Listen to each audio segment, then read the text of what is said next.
I've spent my career reporting from conflict zones, from the heart of war-torn cities to the front lines of human suffering. And the one question I'm asked more than any other is this: what would you do? If war broke out today, what would you do first? In the next 10 minutes, I'll walk you through the 5 most critical actions to protect yourself and your loved ones. The initial moments of a crisis are defined by chaos and confusion.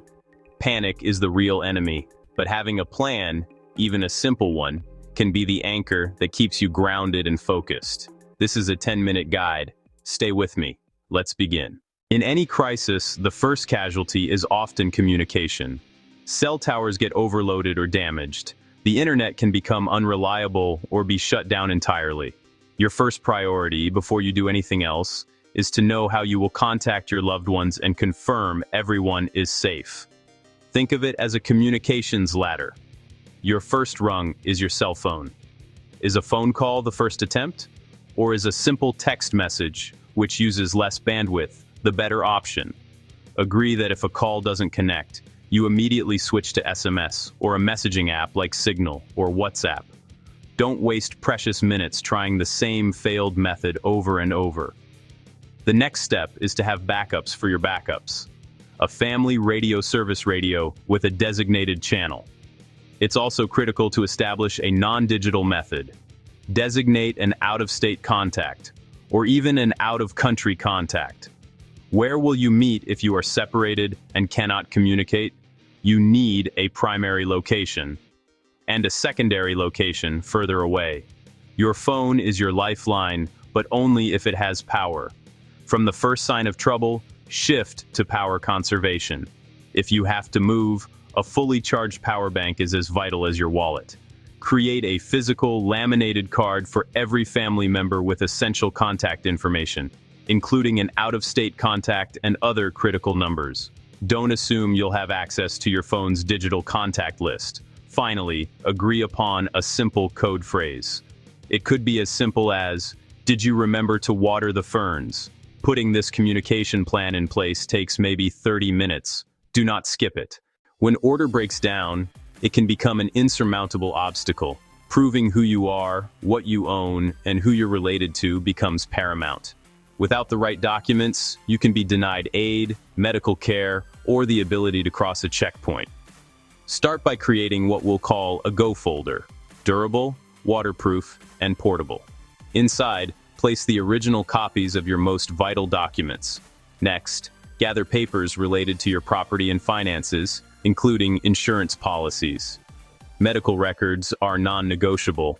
Include diagnoses, medications and dosages, allergies, and prescription copies.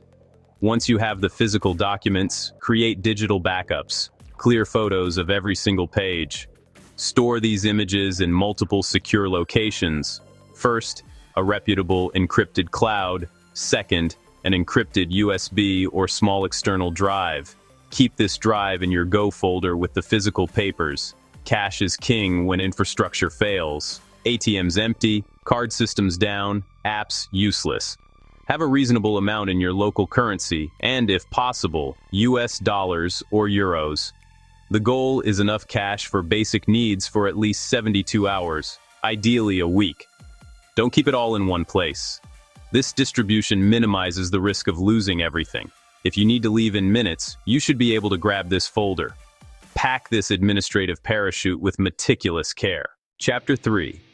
When emergency services are overwhelmed, you are your own first responder. The ambulance may not be coming. For at least the first 72 hours, you need to be self-sufficient. Have essential supplies. Your immediate priority is water. 1 gallon per person per day. Family of 4, 12 gallons for 72 hours. Store in a cool, dark place. Account for pets. Food, 3-day supply.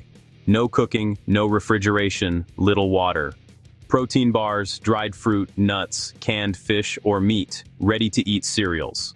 First aid, well-stocked kit, compression bandages, tourniquets, medical tape, pain relievers, anti-diarrhea meds, a month of prescriptions. Light and communication, LED flashlights with extra batteries, headlamps, hand crank or battery emergency radio with no AA. Shelter in place if safe. Identify the safest room. Interior, lowest floor, no windows. Pre-position supplies. Tape plastic sheeting over windows and vents. Stuff towels under doors. If home is not safe, no community shelters. Program addresses into your phone and mark them on a physical map. MISC tools that save lives. Multi-tool, duct tape, work gloves, sturdy blankets or sleeping bags, wet wipes, soap, toothbrushes, feminine hygiene products. This kit is your family's lifeline. Build it now. Chapter 4. In modern warfare, the battlefield isn't just physical, it's informational. Misinformation, disinformation, propaganda. Your ability to distinguish credible information from dangerous rumors will directly impact your safety. First, identify your official sources. Follow their social media, bookmark their sites, sign up for alerts. You must also rely on established, reputable news organizations. The process of verification and correction is rigorous. Be wary of brand new accounts. Look for corroboration from official sources or reputable outlets. Verify, then trust.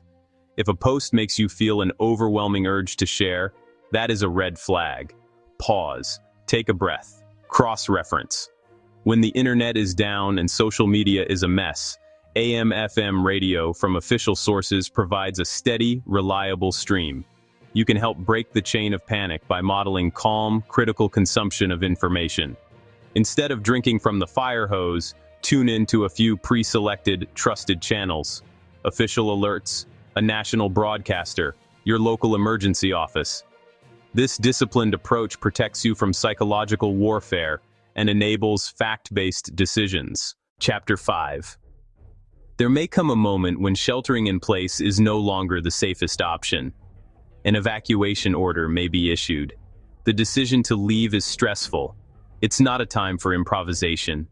Identify at least 3 potential evacuation routes from your home. Your primary might be the highway, but assume gridlock. Use back roads and smaller streets as alternates. Trace these routes on a physical map. Do not rely solely on GPS. Keep this map in your vehicle. If you have a vehicle, it's your best asset. Keep it in good order and the tank at least half full. If you don't have a vehicle, investigate public transportation options now.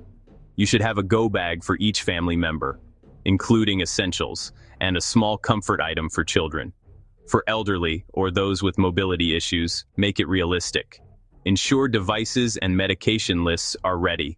Pets are family. Pack their supplies and know which shelters accept pets. Arrange alternatives if not. Coordination with neighbors is a force multiplier. Share plans and resources.